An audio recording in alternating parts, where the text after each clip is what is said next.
Hey, what's up guys? Today I'm doing a video about underrated movies from the 2000s. This will be pretty similar to my early 90s videos where I just show 5 movies and talk about them for a second. These won't be themed though. This is just general horror movies from the 2000s. And you know, the 2000s gets a bad rap because I don't know, a lot of things were changing, pretty similar to the 90s. Arguably more justifiable. There was a lot more crap, and the more mainstream theatrical releases were getting stale. And so if you were like me, you were probably taking refuge in the video store. Which also, you know, this is right around the time where somebody my age was finally going to the video store by themselves and renting movies on their own without like parental supervision. And this is the stuff that was out there. And even though there was like a lot of crap, there was also quite a few gems. You just had to find them. But again, things were changing. Everything was being influenced by like Scream and Saw and Hostel. Cover art went down the toilet for sure. So you didn't have that to kind of rely on after a certain point to pick out movies. You just kind of had to roll the dice a little bit. There was, though, kind of a new way to pick out movies, and that is all of the sublabels from some of the bigger studios, which we'll talk about a little bit as we go. There was Dimension Extreme, Ghosthouse Pictures, 8 Films to Die For, a few others, but those 3 are represented in this list. And, you know, a lot of them were hit or miss, but the hits were actually, in a few cases, pretty damn good. Also, the 2000s was arguably the last generation in general to have its own, like, style. It was kind of that transition period out of the 80s and 90s where there was still some like innovation and free thought going into the 2010s where, you know, we kind of hit the point of the dystopian corporate ran social media era that got pretty bleak. Sorry. But yeah, horror movies. So, what was my point? Oh yeah. The movies still had their own like style that are very much 2000s time capsules, kind of the same way you can find in the 80s and 90s. And I have a lot of pleasant memories from that decade, you know. I mean, there was a lot of crap, you know, it was the like Paris Hilton reality show TMZ era, but it was also the Adult Swim era, the Fuse TV era. And, you know, as much as a lot of those reality shows were pretty garbage, quite a lot of them were entertaining, for better or worse. Like Flavor of Love and stuff like that. That was kind of my jam. Surreal Life. But yeah, I'm getting off topic again anyway. Horror movies. I'll just go ahead and get into it. First off, we've got Amusement. This was, I think, 2007. I remember renting this one. It was at Blockbuster. Because, I mean, the cover's pretty cool. Look at that freaking clown. And I remember the scene most with the mouse in the box. If you've seen the movie, you know what I'm talking about. And for years, I could not remember what movie it was. I just had that memory of the mouse in the box. And a couple years ago, I was watching Pizzow's reviews, just kind of like a playlist of all his movie reviews. And I can't remember if it was a standalone movie review or some kind of list, but he brought this up and it jarred the memory. I was like, I'm pretty sure that's the movie with the rat in the box, because that's one of those things you can't really Google, you know?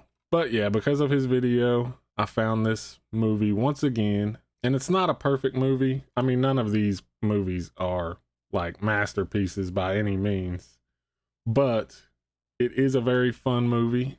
Like I said, it has that rat in the box scene. It's got this clown, which that whole, because it's almost like an anthology, kinda, where you kind of jump from character to character, horror stuff happens to them, and then all the stories come together at the end. And the one segment, which actually has the girl from Satan's Little Helper, Catherine Winnick, features the killer clown, and it is a really good segment. It's creepy as hell. It's shot really well, very tense, and it could have been its own movie.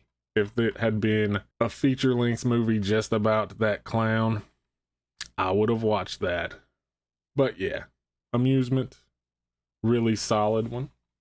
Next is the first of the sublabels I'm going to bring up. It is Nightmare Man from 8 Films to Die For, the After Dark Horrorfest. I think we all know this sublabel.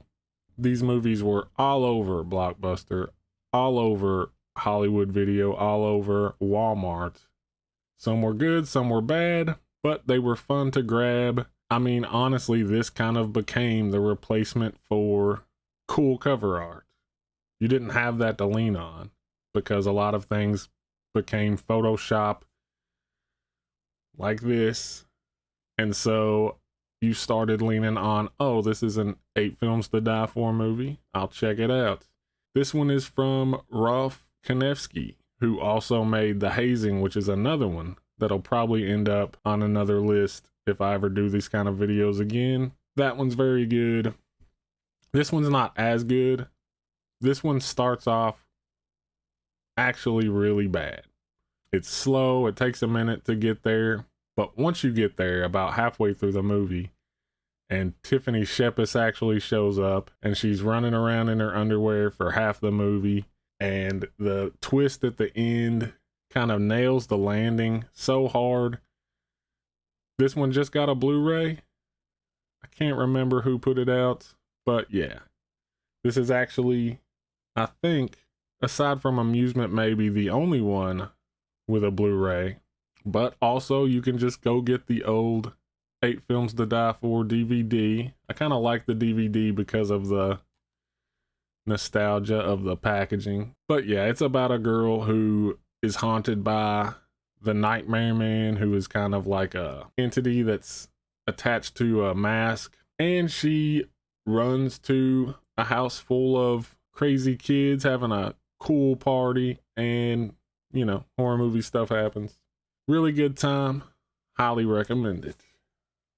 Now we're getting into the most juicy. These top 3 are kind of in a league of their own as far as this 5 goes. First, this is on a 4-movie horror pack, and it is Drive-Thru. Now, Drive-Thru is probably one of my favorite slasher movies from the 2000s, honestly. It's incredibly campy. It is basically about a killer fast food chain mascot, a la Ronald McDonald, except it's Ronald McDonald if he was a juggalo, kinda. And it stars Leighton Meester. It's got a lot of really cool kills, some really respectable practical gore. Nothing like top tier, but a lot of fun. This is 100% a 2000s era time capsule movie. You'll see all the hits from that era. The kind of white boy G wannabes, the girls in hip hugger jeans with tramp stamps, all that good stuff. And it is hilarious. I love this movie. It needs a Blu-ray. It has a standalone DVD. I just have it on the 4-pack because it does have its own separate disc, which is fine. But yeah, Drive-Thru, highly recommend it. It's a blast. Coming in at number 2, the second of the 3 sublabels in this video, and it is Dance of the Dead from Ghosthouse Underground. This is a zombie movie, naturally. I think the thing I like the most about it is that it's almost a Return of the Living Dead movie. They do the headshot thing, but honestly, other than that, this movie could 100% take place in the Return of the Living Dead universe. It's about a town that's basically downwind of Tromaville. They have these giant smokestacks spewing like green toxic fog, and it's the night of the big prom for these teenagers. And it also happens to be the night that all that fog builds up enough to create zombies. And these are the Return of the Living Dead style, like intelligent zombies who want to eat brains. And I'll say, for a blurb from a website in the 2000s, this one has it right. It has cult classic written all over it. It's a really entertaining horror comedy. I wouldn't say that it makes Carrie look like Pretty in Pink, but still a load of fun. Highly recommended. Dance of the Dead. If you're a Return of the Living Dead fan, definitely check it out. I say anyway. And last, and the third of the sublabels. This one is from a director you know, Mr. Jamie Blanks, and this is a movie that went direct to video, but could have been in theaters. It's from Dimension Extreme. It's called Storm Warning.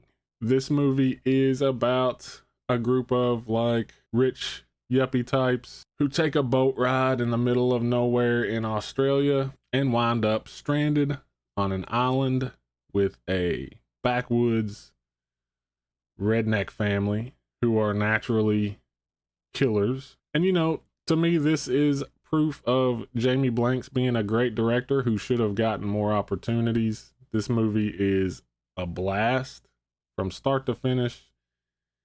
Definitely the best out of this stack. If you're gonna only go see one movie from this list, make it Storm Warning. A lot of these, you know, I picked because they're cheesy, campy, kind of dumb fun movies that I enjoy, but this one is a legit good horror movie. It's kind of advertised in a lot of places as a slasher, but I wouldn't call it a slasher by any means. It's definitely more of a backwoods survival horror type of movie with a great backwoods redneck family and a great final girl. So yeah, highly recommend this. This one is for anybody, whereas these other ones might be a little more niche, hit or miss with some people. I think everybody could get behind this one. It deserves a lot more attention than it gets. But yeah, that's my list. I hope somebody gets something out of it. Maybe go check these movies out. Start revisiting the 2000s, because I think a lot of people are still kind of bitter and jaded from it. But for me, and I know a few other people, the nostalgia wave is starting to roll in for these because, you know, it's been 20 years. It was a pretty solid decade. Maybe not anywhere near as good as the 80s or 90s, but there are definitely gems in there. You just gotta look. And again, you know, there's a lot of individual style in the 2000s with these movies. They can be time capsules.